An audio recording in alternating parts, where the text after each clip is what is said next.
from the 5th of November to the 6th of December.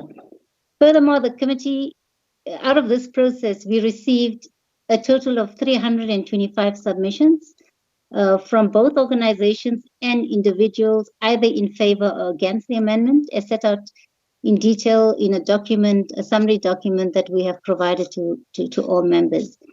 On members, in terms of the submissions that we received, and just to give a broad overview, we received submissions in relation to those who are in favor, and they argue in the main that marriage officers as employees of the state should marry same-sex couples.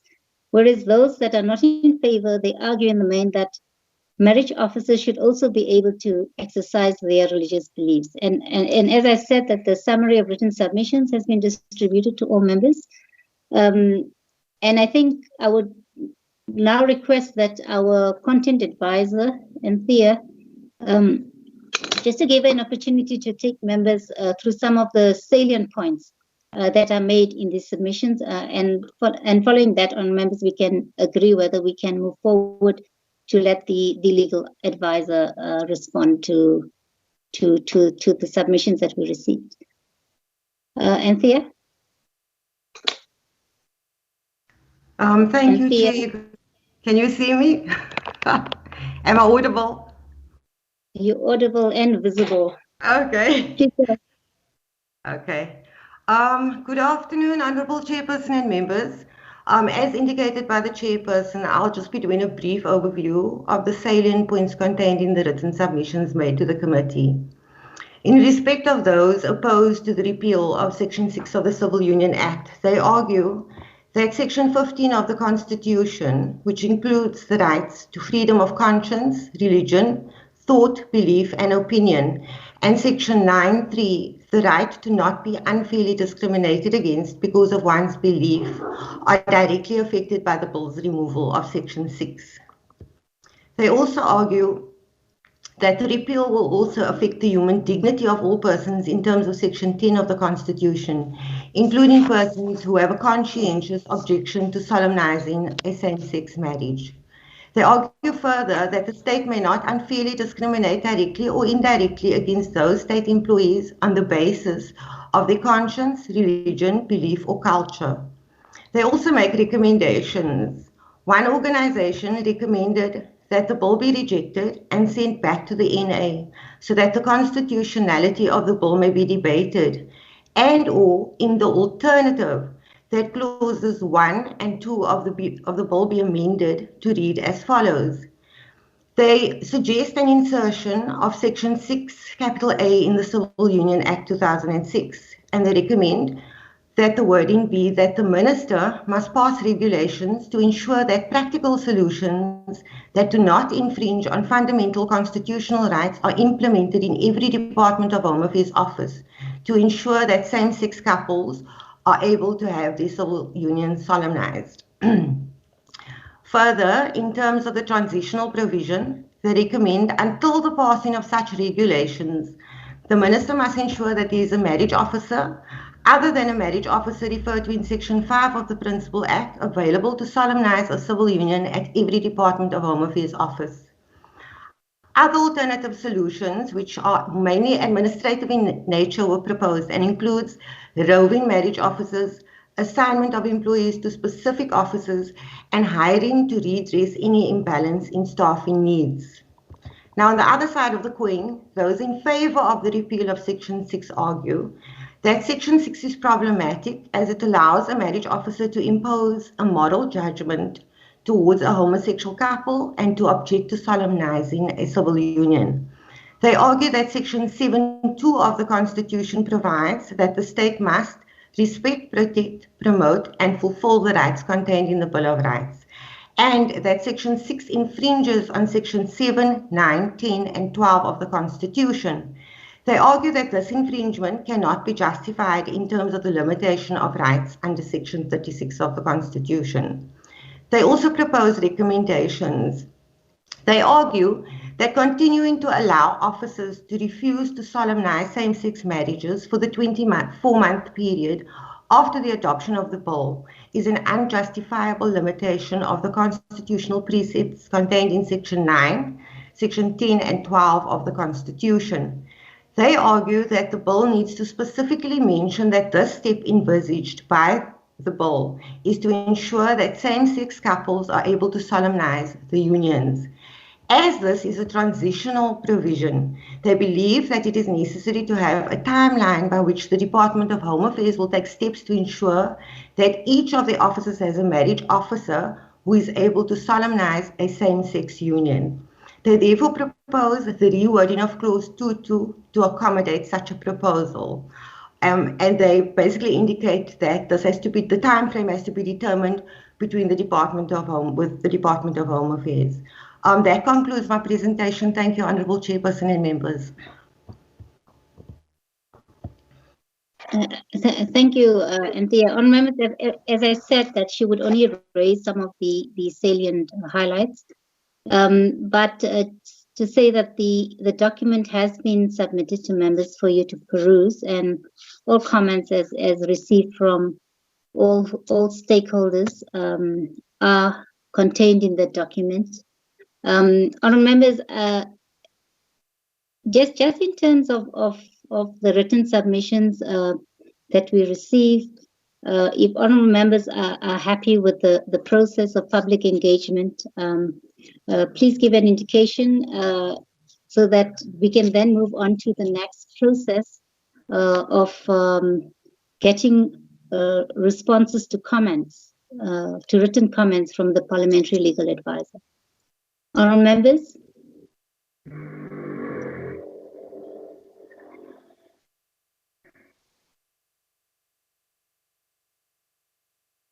Honourable members, if we're happy with the written submissions that we've received, then perhaps it would be reasonable then to continue to the next phase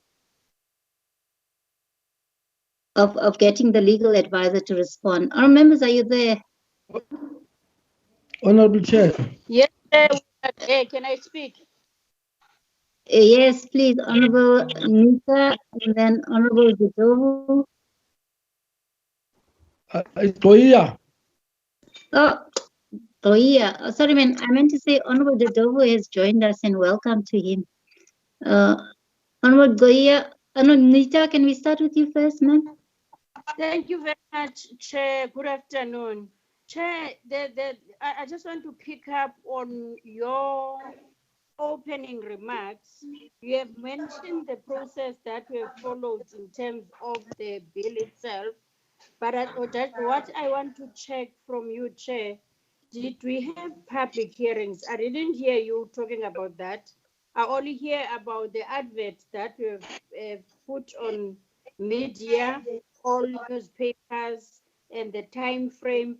Did we as provinces had the public hearings? That's all that I want to check on, Chair. Thanks. Thank you, Mayor. Honourable Goia.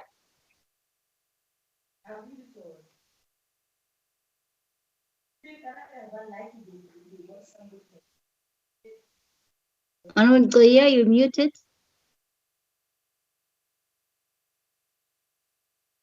Thank you. Yeah. No, maybe, Chair, I will also, in a way, be responding to Honourable Nita. If my memory serves me well, we agreed as the committee that we will advance the route of requesting for submissions, because at the time we were dealing with this, we were so tight that we were not in a position to do public hearings because of the overlap of the work that we were doing. So we that's why we allowed for a longer period for submissions. So I was going to say that if there is no submission, I mean, if everyone has submitted and there's no one who has raised an issue with us to say they have not been able to engage with that thing, we can go further and then move to the next level, get a briefing in terms of the submissions that have been made and what they mean in terms of the legal advice. And then from there, we can then discuss as a committee in terms of what is the way forward after we have received that particular briefing. Thanks, Chair. Thank you, Honorable Goya. Honorable Nita, I think Honorable Goya has responded to you that indeed we took a decision to get written submissions. I'm not sure if you covered, Matt.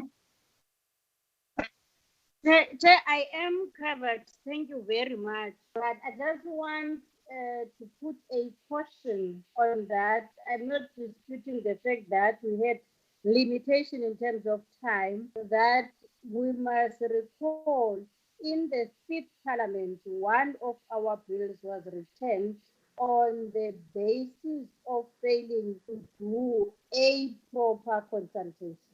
Thanks, sir. Thank you, Honorable Nita.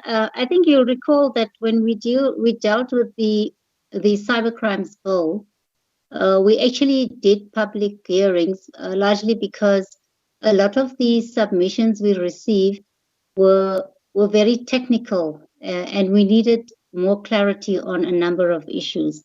As a result, we then took that route. That's why I'm asking members whether the written submissions we received, are members comfortable with those submissions, or you feel you need more clarity in terms of those submissions that you receive? Can I get a view of other members, please? Honorable Dodovo.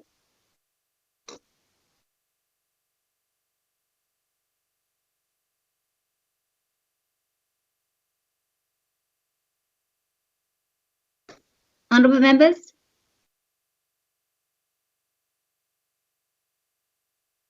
I take it that other members are comfortable with the submissions received?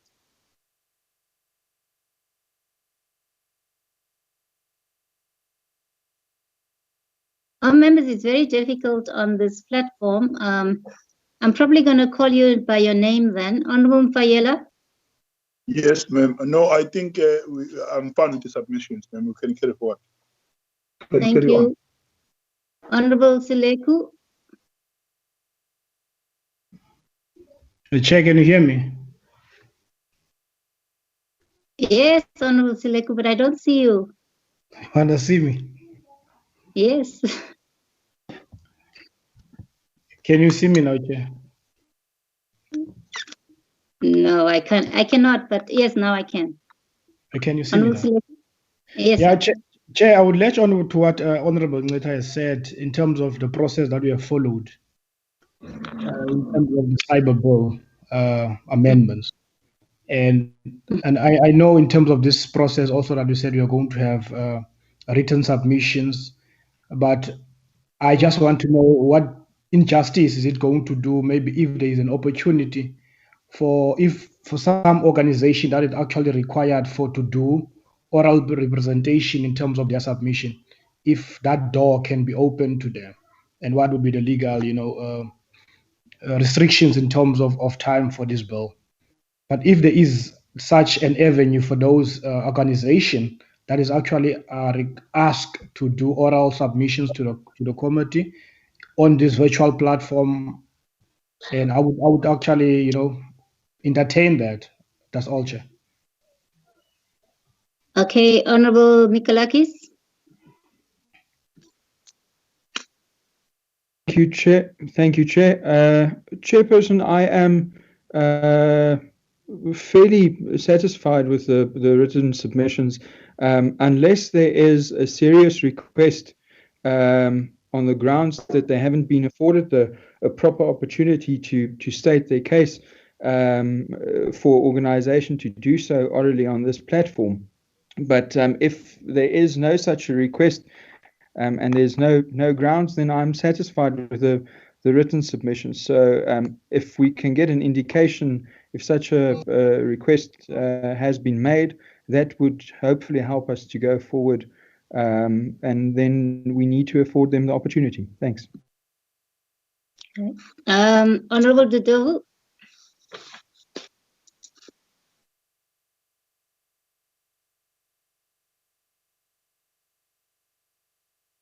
Okay, Honorable Professor. While I try and get all of Honorable Dodovu. Thank you very much. Honorable Honorable Dodovu, yes. Chairperson. Can you hear me? Yes, I can hear you, Honorable Dodovu. I can hear you, Honorable Dodovu. Yes, I can hear you, Honorable Dodovu. For now, I'm satisfied, Honorable Chair, with the written submission, and it's okay. I will feature in at a later stage in terms of the discussions. I'm covered at the moment. Okay, thank you. Honorable Professor. Thank you, Honourable Chair. I concur with my colleagues, Honourables Seleku and Michilakis. If there is somebody that still wants to do something that did not participate in this, can we not give them the opportunity? Like, for instance, the Cause for Justice or people like that still needs to send in their stuff, especially after receiving the document from the legal advisor from Parliament. Thank you. Okay, you're bringing in another element, Honorable Professor, but I think the last person, Honorable Zandamela. Honorable Zandamela, if we can get your view, please. Okay. No, Chair, I'm also happy with the submissions. And yeah, I think we can go on like that. Maybe if we can perhaps look at what Honorable Nita suggested earlier on. I didn't hear you respond to that. I don't know if you're still going to respond in connection with if the provinces did have public participation. Thank you, Chair. Thank you, Honorable Zandamela. Yes, I think Honorable Doya did respond. In terms of our previous meeting, we took a decision to place adverts for written comments, and that's what we did. We did receive written comments from 325, some organizations, some individuals. In one of those written comments, there is one organization that talks about public hearings, but always it's a question. It's within our prerogative as well, if it's reasonable, to decide that the written submissions are sufficient, and even if we do get oral submissions, will it actually clarify the positions or the matter at hand? What Honorable Fisser is raising is a totally different matter, because we have given the public a time to make their written comments, and I think they were afforded that opportunity, and they did that. What she's raising is, if we receive presentations from the Parliamentary Legal Advisor, that we should open it up for comments, which I think it's quite a little bit problematic. So I'm going to rule against what Honorable Fissi is saying, but let us just get back to where we are in the process. And the process where we are is that we've received written comments from all of these organizations, and these written comments, there might be a need for oral representation to make more sense out of these written comments. So what I'm hearing from most members is that they are comfortable with it.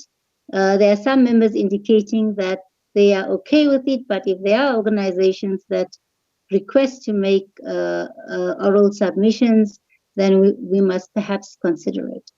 So if you'll note that a lot of these submissions do make, a lot of organizations do make submissions, but they also indicate that if we require them to come and make presentations, they would be willing to do so. So, honourable members, I think that is just the background in terms of procedure. Honourable Doye. Thanks, Honorable Chair. No, maybe what we should do, Chair, as well, is to check as and when we get legal advice, so that we are able to close all loopholes that may lead to our process being challenged.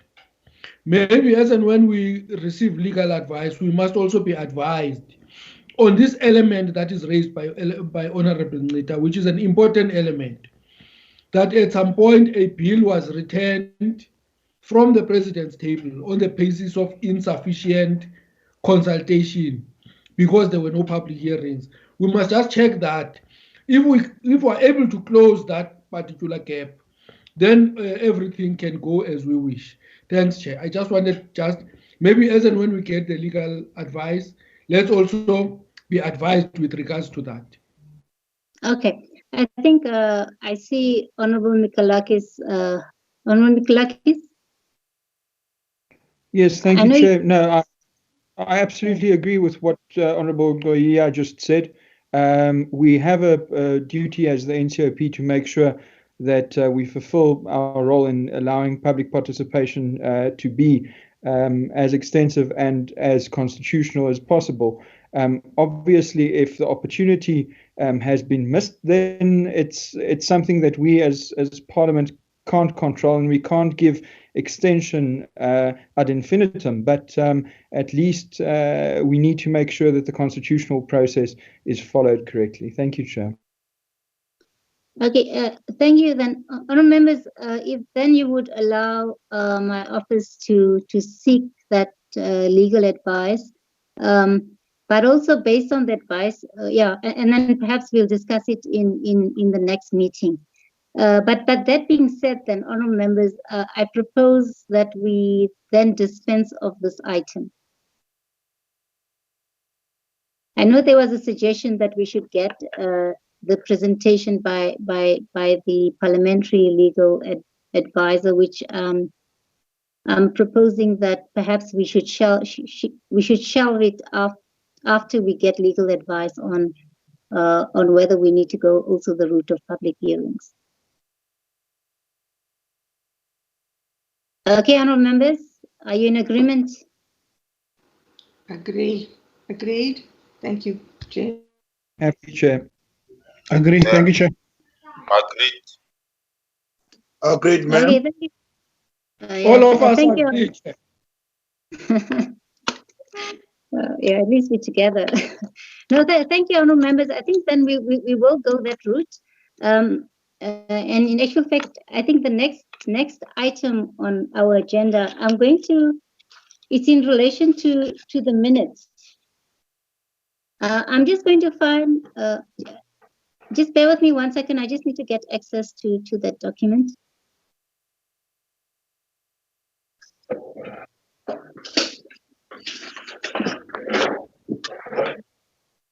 Okay, yeah, so honourable members, we're going to be dealing with, we've got a set of 7 minutes, but I'm proposing that we actually deal with the 5, which happened before we went into recess and before the lockdown.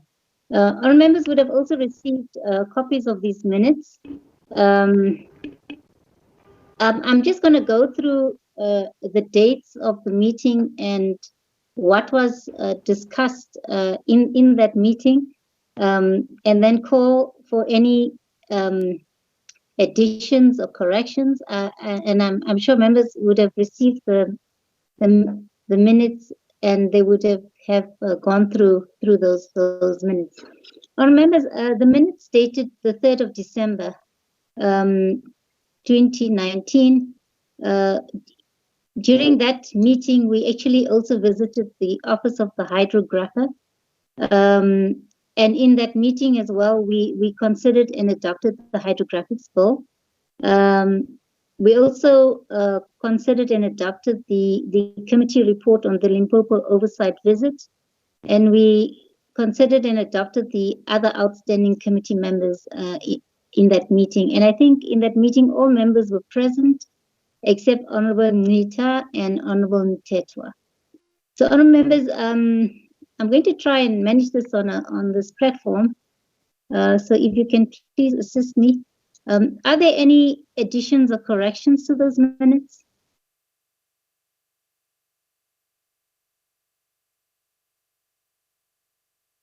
Honourable members? If there are no additions or corrections, can I call for anyone to move for the adoption of the minutes? Dodovu. Honourable Dodovu. I second And a second. Faela. Honourable Faela. I move for the adoption of the minutes of the 3rd of Thank December 2019.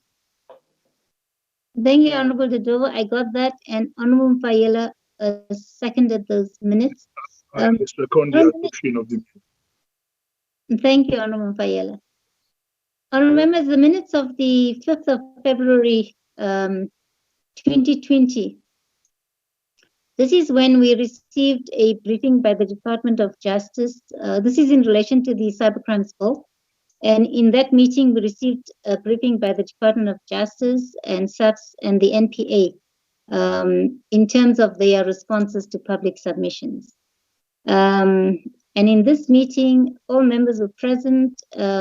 We also had received an apology from Honorable Dengo and Honorable Koia.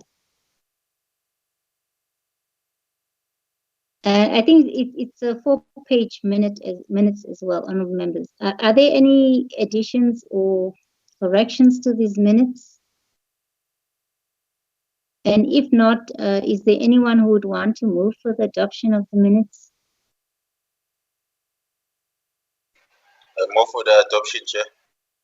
Honorable Zandamela, thank you. And any seconder?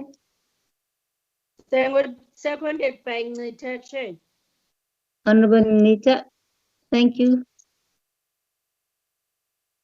Remember the next set of minutes is the 12th of February 2020. I think this one is an easy one. It was a meeting where we were expecting a briefing by the Department of Justice on the treaty between South Africa and the government of the Republic of Bangladesh. This was in relation to extradition, as well as mutual legal assistance in criminal matters. Our members will know that meeting did not take place. We had to postpone the meeting due to the fact that the DG and the minister were not in that meeting. However, it is still a record of our meeting. I don't think they well, and in terms of attendance, all members were present except Honorable Mtetwa and Honorable Dengo. We received an apology. So, honorable members, I think this was just a meeting around the proceedings where we postponed a meeting. If there's any mover for these minutes.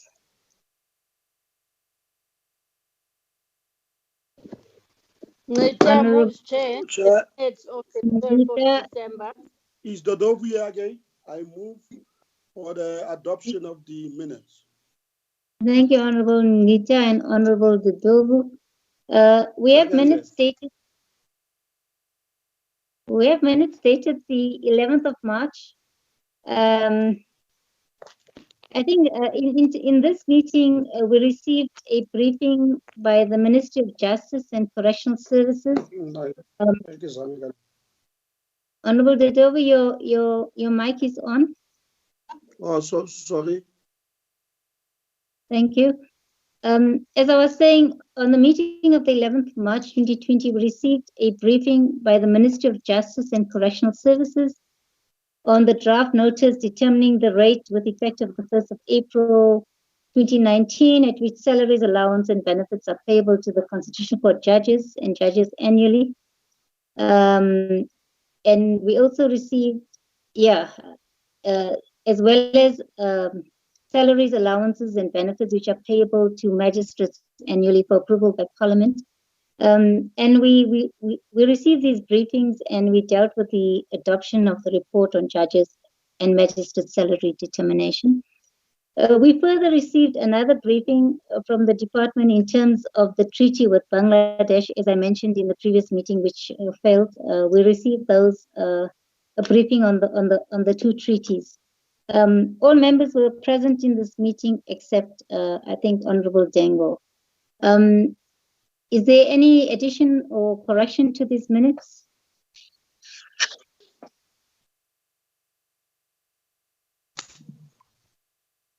Okay, can I get a mover then for the adoption of the minutes? Goya moves. Thank you, Honorable Goya. Any seconder?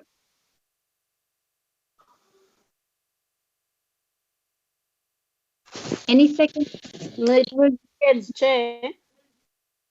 Thank you, Honorable Nita. Members, let me just take you through the last set of minutes, dated the 13th of March 2020. And in this meeting, we received a briefing by the Magistrates Commission on the report dated 24th of February on the provisional suspension from office of Mr. D. Nair, the Chief Magistrate Pretoria, in terms of Section 13(3)(b) of the Magistrates Act.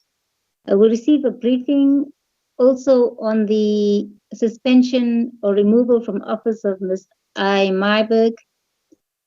And we considered these matters and as well as dealt with adoption of the committee reports. I don't know, members, if there's any addition you'd want to make to these minutes, and if not, can I get a mover for the minutes and a seconder? I think, okay, in terms of members who were present, all members were there. There was an apology from Honorable Mola, Honorable Nita, Honorable Matsamai, Honorable Zandamela. So any mover for the minutes? Yes, I move the adoption of the minutes. Thank you, Honorable Fayela. And may I get a seconder, please?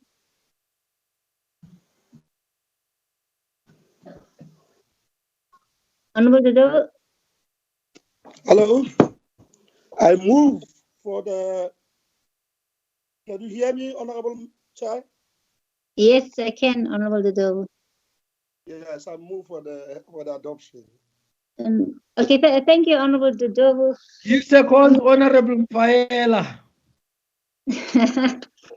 Honorable Goya, your connection is very delayed.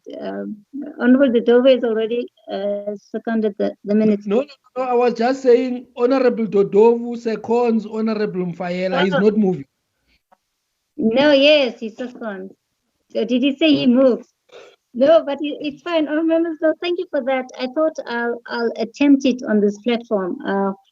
It is a bit difficult when we cannot see all members, but thank you for that.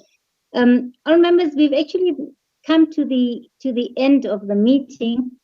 I think as soon as we get the legal advice as advised by honorable members, we will then look into when we can brief honorable members on the outcome of that and then how to take the process of the Civil Union Amendment Bill further. Thank you, honorable members. Stay safe, and I'm sure we'll meet again. In actual fact, there's a meeting at 1800 hours. Honorable Dodovo, I'm just announcing on your behalf. That's kind of you, Honorable Chair. That's kind of you. Thank you very much.